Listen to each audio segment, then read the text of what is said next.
Olá, pessoas! Eu sou Natasha Henneman, este é o Redemunhando, sejam bem-vindos. Hoje eu vim contar para vocês um pouquinho do que eu li no mês de fevereiro de 2021.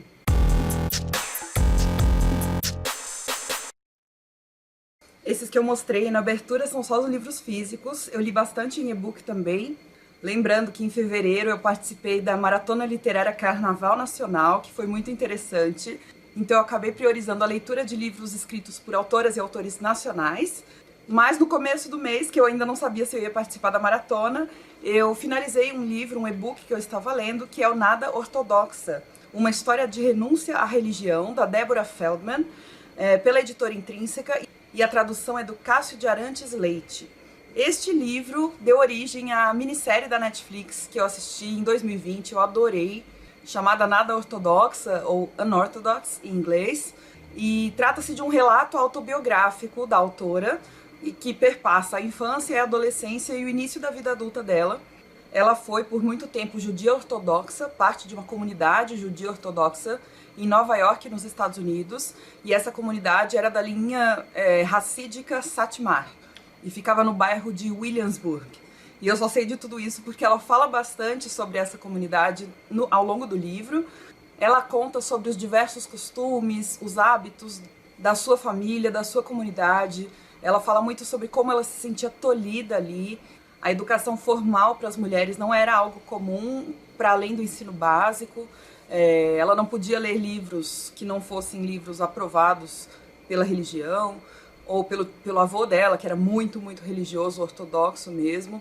E ela comenta sobre várias regras de vestimenta, de comportamento, todas ligadas muito à tradição daquela comunidade, e que incomodavam muito a autora, porque a ambição da vida dela sempre foi a liberdade, e ela sentia que ali naquela comunidade ela não conseguia ser quem ela realmente era, ela não conseguia exercer essa liberdade plenamente. E assim, eu achei o livro, claro, tem semelhanças com a minissérie da Netflix, mas tem muitas diferenças também. A minissérie me parece que foca muito mais quando a personagem principal sai da comunidade racídica e vai para outro lugar, vai tentar ser livre, vai tentar se encontrar no mundo não ortodoxo, por assim dizer. E o livro se foca mais na infância e na adolescência, quando ela ainda está imersa naquela comunidade. Então eu achei que são focos diferentes, gostei bastante de ambas. Eu me emocionei mais com a série, com a minissérie, mas de qualquer maneira eu gostei muito da leitura do livro também. Então fica a dica para quem curtiu a série ou para quem não sabia do livro. E aí começou a Maratona Literária Carnaval Nacional e eu li um outro livro digital chamado Homens Pretos Não Choram, do Stefano Volpe, numa edição independente. Aliás, as ilustrações e a capa são magníficas. Eu vou deixar aqui quem foi responsável por essas ilustrações. É um livro de contos e crônicas. Eu acho que são mais contos, na verdade, eles são bastante ficcionais. Se eu não me engano, tem uma crônica.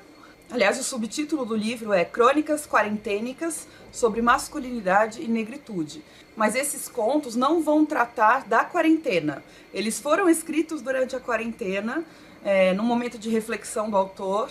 Ele é um homem negro e ele quis trazer um pouco dessas visões estereotipadas que se tem sobre os homens negros, como, por exemplo, não ser capaz de chorar, ter traumas de infância, ligados à violência mesmo, preconceito, estigmatização, estereotipação, invisibilidade, rejeição.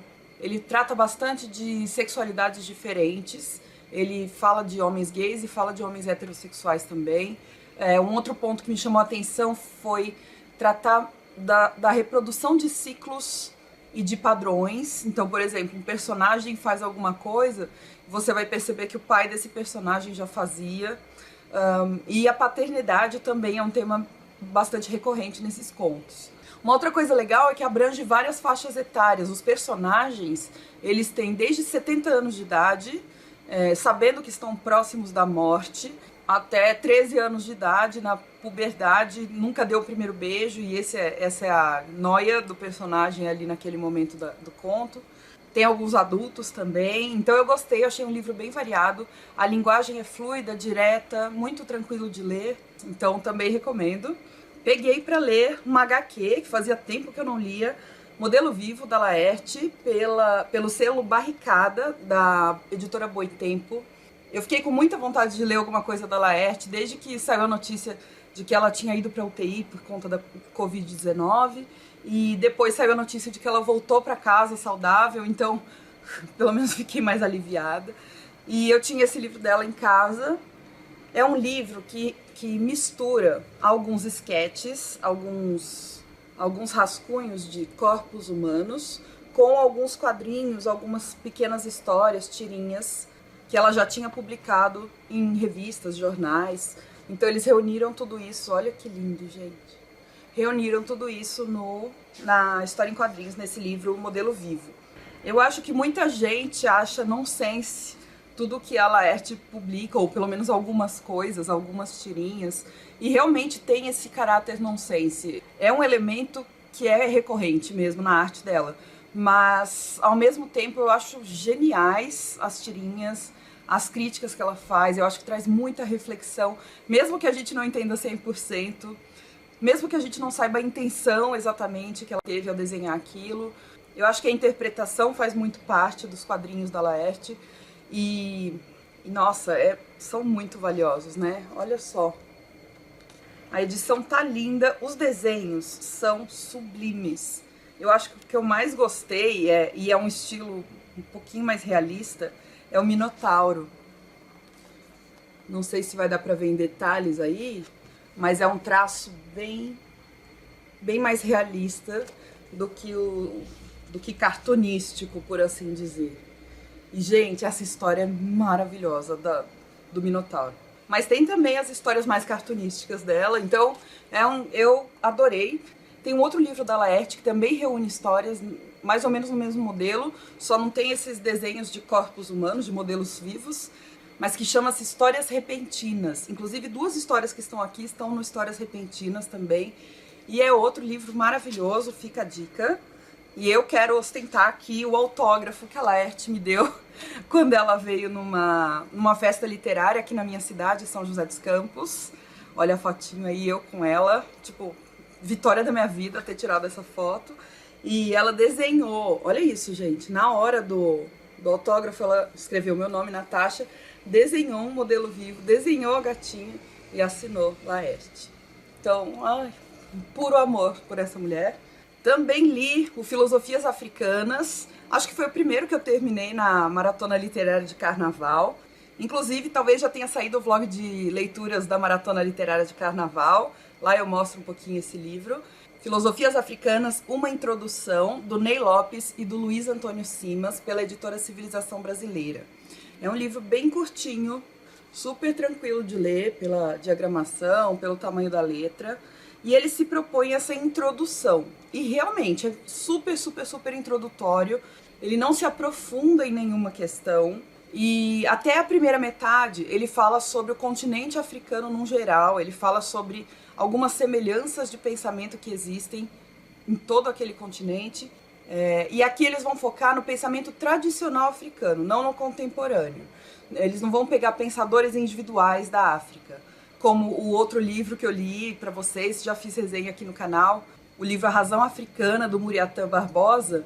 Esse outro livro que eu já fiz resenha fala sobre os pensadores contemporâneos da África, embora não só sobre filósofos. Esse aqui vai falar do pensamento mais comunitário, do pensamento ancestral, e da segunda metade para frente continua nessa mesma linha, mas aí vai falar um pouco de especificidades de algumas regiões, de alguns povos particulares ali na África. Então, abri aqui numa página, por exemplo, vai falar do povo Makonde. Dentro dessa grande estrutura de pensamento, o que o povo Makonde tem de específico. E eu gostei que tem os mapinhas para a gente localizar não só os países, mas os povos, onde os povos se localizam, aqui os mandingas, onde os povos se localizam dentro dos países. Porque a gente sabe que as fronteiras ali foram feitas de uma maneira bem artificial e tal. Então foi um livro que eu gostei, eu fiquei querendo mais, eu fiquei querendo saber mais aprofundadamente algumas coisas, mas vai ter vídeo pra vocês sobre esse livro, então fiquem ligados, vou falar dele com mais detalhes. Também li Seminário dos Ratos, da Lígia Fagundes Telles, pela Companhia das Letras, uma das minhas autoras favoritas. Este livro estava na minha lista dos 12 livros para 2021 e parece que ele está na lista da Unicamp, se eu não me engano, de leituras obrigatórias para literatura. É um livro que contém 13 contos, ele foi publicado pela primeira vez em 1977. Desses 13 contos, eu me lembro de eu já tinha lido um deles, o primeiro, chamado As Formigas. O conto As Formigas eu li durante o ensino médio, meu ensino médio, que foi em 2003, 2004, 2005. Então eu li esse conto nessa época e me marcou muito. Então eu acho que agora, quando eu li o As Formigas, me tirou um pouco do impacto, porque eu lembrava de bastante coisa desse conto. Mas é aquilo, né? São contos muitíssimo bem feitos, com temáticas variadas, sendo que alguns desses temas acontecem mais de uma vez. Por exemplo, o tema da loucura, o tema da morte, do medo, da velhice, dos relacionamentos, do poder, mas sempre com uma aura bastante instigante, criativa.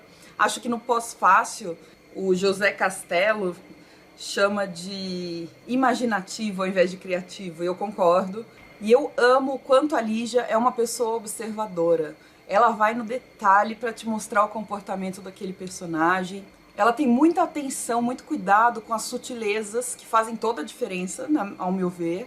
Ela faz com que a gente sinta uma grande intimidade com os narradores, porque a maioria dos contos é contado em primeira pessoa. Então a gente está dentro da cabeça do narrador. E a Vanessa Vieira, uma amiga lá do meu Scooby, aliás, se você quiser, se você tiver, me siga no Scooby. As redes sociais ficam aí embaixo, sempre no box de descrição, tá? Mas eu postei no Scooby que eu queria ler esse livro, que eu estava lendo, e a Vanessa Vieira comentou que esse é um dos livros da Lígia que tem uma pegada mais lúgubre. E eu concordo. Eu acho que é um livro um pouco mais taciturno. A Déia, minha amiga que assiste os vídeos no canal, comenta no Instagram também, ela usou a palavra insólito para definir esses contos, e eu também concordo. E eu acho que a Lígia trabalha muito, muito bem com o mistério, com o estranhamento. Ela não esclarece tudo, e eu adoro isso. Ela deixa a pulga atrás da nossa orelha, nós, leitores. E eu sempre fico com uma impressão de que faltou assim uns 10% para eu entender o conto totalmente. Mas eu gosto dessa sensação no caso da Lígia. Os meus favoritos se chamam Tigrela, Mão no Ombro, A Presença e Seminário dos Ratos, que é o último, que fecha o livro, que dá nome à obra inteira. E, gente, a Lígia merecia um Nobel de Literatura. Essa mulher escreve muito bem. Eu acho ela ela tem uma maestria quando ela vai escrever contos. E contos são difíceis de serem impactantes. Eles precisam ser muito bem construídos. Eu acho que ela faz isso de uma forma brilhante. Porque que escrita, que qualidade de escrita, que enredos, que personagens. Essa mulher merece o mundo. Mais um livro digital que eu li foi O que Encontramos nas Chamas, da Maíra Sigwald. É uma edição independente. É um livro que conta a história da Camila, uma jovem que é muito próxima da mãe. E a mãe dela está moribunda, ela está muito perto da morte. E pede para que a filha vá até a casa da irmã da mãe, ou seja, da tia da filha, né? Buscar um álbum de retratos, um álbum de fotografias. A nossa protagonista vai até essa casa que está abandonada, uma casa que já está bastante deteriorada, e acaba revivendo algumas lembranças de infância que ela teve nessa casa. Ela precisou, quando ela era criança, passar alguns dias junto com a sua tia e o tio, né, o marido da tia, porque a mãe precisou viajar, enfim. E esse período vai ser um período muito intenso para ela. Então, quando ela revisita a casa, ela encontra objetos que vão puxando as memórias, puxando as lembranças dela o tempo todo. Algumas lembranças extremamente angustiantes, até violentas, porque o livro trata de violência sexual, então fica também o aviso de gatilho. Tem um aviso de gatilho no começo do livro, achei isso muito honesto. Algumas lembranças misteriosas, mas tem também algumas lembranças felizes. Ela fica muito amiga de uma vizinha, e então aos poucos os fantasmas vão vindo à tona. O livro é curto, a estrutura dos capítulos é interessante porque ela vai intercalando a Camila jovem, já quando a mãe está morrendo no hospital e ela já é uma jovem adulta, visitando essa casa que ela ficou um pouquinho na infância, e intercala com a Camila criança no momento em que ela está na casa, o presente com o passado. e a Maíra finalizava um capítulo no meio de uma frase e continuava a frase no início do capítulo seguinte. Então ficava quase que uma continuidade, fazendo essa conexão entre passado e futuro. Eu achei isso bem interessante também. Eu achei a linguagem fluida, simples, super compatível com a personagem, seja jovem adulta, seja criança. Aliás, essa protagonista é filha de pai indígena, o pai dela já faleceu, mas ela comenta um pouquinho sobre essa herança indígena. E a autora também tem uma ascendência indígena. Além disso, a protagonista acaba se apaixonando por essa vizinha. Então, de forma muito sutil, ela traz também esse protagonismo, né, de pessoas indígenas, de pessoas bissexuais. Eu achei uma maneira bonita e sutil de trazer um pouco de diversidade étnica, de diversidade afetiva, sexual, para um livro que talvez seja direcionado para um público jovem. Não tenho certeza se rolou esse nicho, se ela pensou bastante nesse nicho na hora de escrever. Mas para mim funcionou muito bem. Vocês sabem que eu tenho uma certa dificuldade com livros muito voltados para um público jovem. E, quase que eu me esquecia, mas eu gostaria de destacar aqui para vocês uma metáfora que ela usa ao longo do livro, que eu achei muito forte, perspicaz, para poder retratar esses eventos traumáticos que acontecem. E essa metáfora no início, quando ela aparece, ela é um elemento um pouco estranho na narrativa, mas aos poucos você percebe que aquilo tudo é um símbolo para o que está acontecendo. Então foi um livro bom, foi um livro muito bom de ler. Eu que não tenho trauma nesse sentido, acordei um pouco impressionada uma noite, pensando no livro. Então só deixa esse avisinho de cuidado. Não se assustem, é um livro bom, é um livro leve, apesar de trazer esse tema muito pesado. Eu só tô avisando, assim, se você for uma pessoa que não suporta ler sobre esse tipo de tema, tá? Mas eu acho que vale a pena, porque apesar do tema da violência sexual, também traz um monte de coisa sobre amizade, sobre família, identidade, e eu acho que vale muito a pena. Aí eu peguei um livro que não estava nos planos, mas me deu vontade de ler, Limiar, Ciência e Vida Contemporânea, do Siddhartha Ribeiro, pela Companhia de Bolso. O Siddhartha Ribeiro é um neurocientista brasileiro, pesquisador, que escreveu o livro O Oráculo da Noite, específico sobre sonhos. Então ele é um grande divulgador científico aqui no Brasil.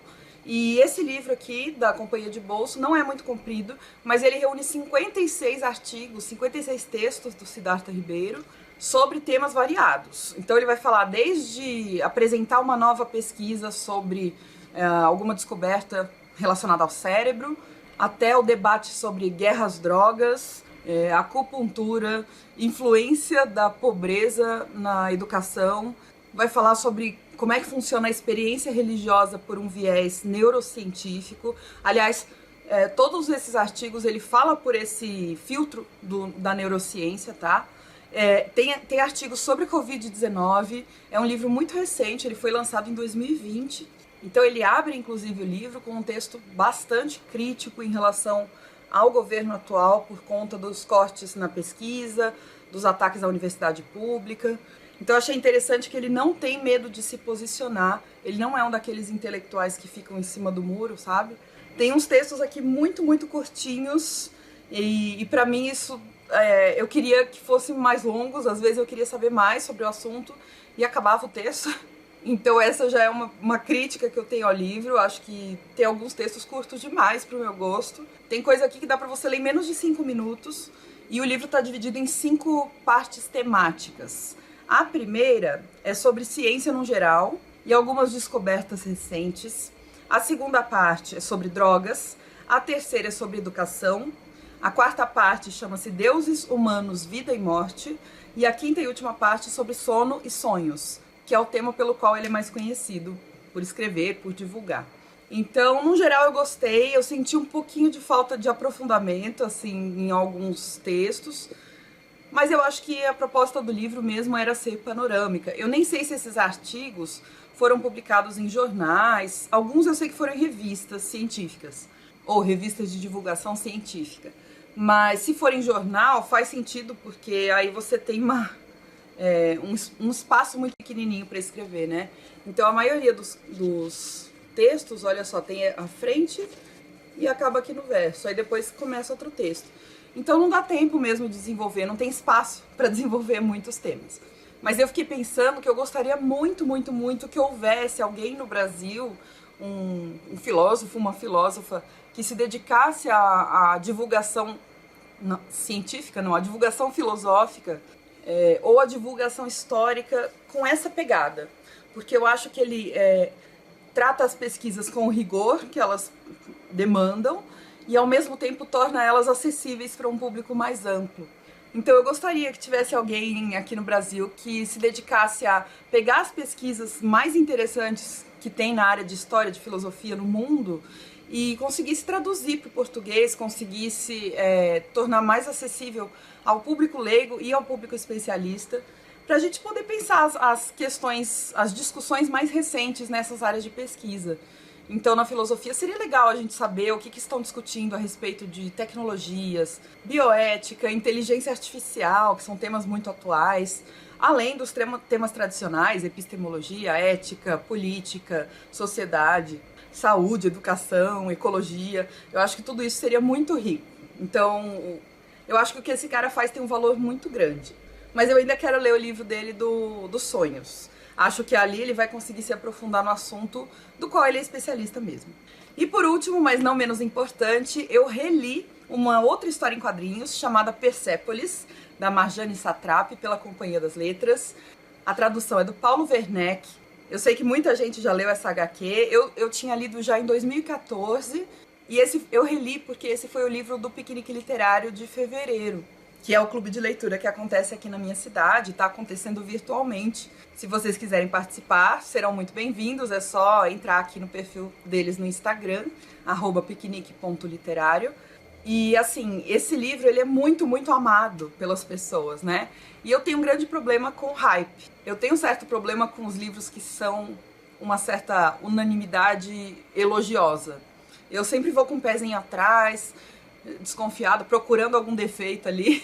E a primeira vez que eu li, eu gostei, mas não foi o que eu esperava. A expectativa estava muito, muito alta. Então agora eu fui reler um pouco assim, ai, tá bom, eu já sei o que é. E eu gostei mais do que da primeira leitura. É uma autobiografia em quadrinhos, então é a história da própria Marjane Satrapi. Ela fala da infância e da adolescência dela e também do início da vida adulta, no finalzinho. E se passa no Irã, começa em 1980, quando a Marjane tem 10 anos de idade, e vai terminar em 1994. Então vai perpassar a Revolução Islâmica no Irã e várias guerras que acontecem durante esse período. Tem muita discussão política, tem muita discussão também íntima da autora nesse relato, porque ela conta como ela migrou para a Europa, ela foi para a Áustria estudar, mas também escapar dessa guerra. Os pais dela mandaram ela para a Europa para poder ficar longe desse ambiente muito repressor que foi instaurado ali no Irã. E ali ela se envolve com drogas, tem momentos em que ela entra em depressão. Eu achei muito interessante ver essa busca de identidade dela, mas principalmente como quando ela volta para o Irã, ela ainda se sente fora do lugar.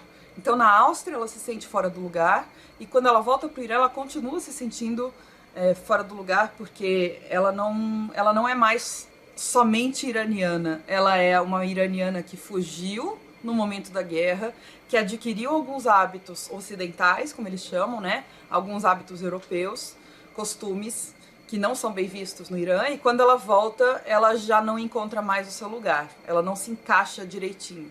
Então eu gostei bastante dessa discussão também. E o debate lá no Piquenique Literário, como sempre, foi muito bom. Então quem quiser participar do próximo está convidado. É só entrar aí no perfil no Instagram, que tem todas as informações de quando é o próximo encontro, qual é o livro. E por hoje é isso. Essas foram todas as minhas leituras do mês de fevereiro. Foi bastante coisa, foi um mês muito intenso no meu trabalho. Eu apliquei avaliações para os meus alunos, tive que corrigir, então foi muito puxado. Espero que março seja um pouquinho mais leve. E muito obrigada por terem assistido até aqui. Não se esqueçam de deixar um comentário, que eu adoro conversar com vocês. Se já leram algum desses livros, se gosta de algum desses livros, claro, deixa um joinha. E se inscreva aqui no canal se você não é inscrito, tá bom?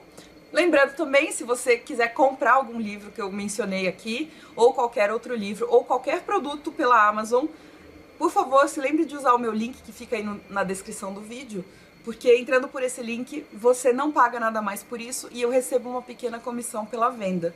Então você ajuda a manter aqui o canal produzindo conteúdo literário para vocês gratuitamente, toda semana, tá bom? Um beijo, até o próximo, tchau!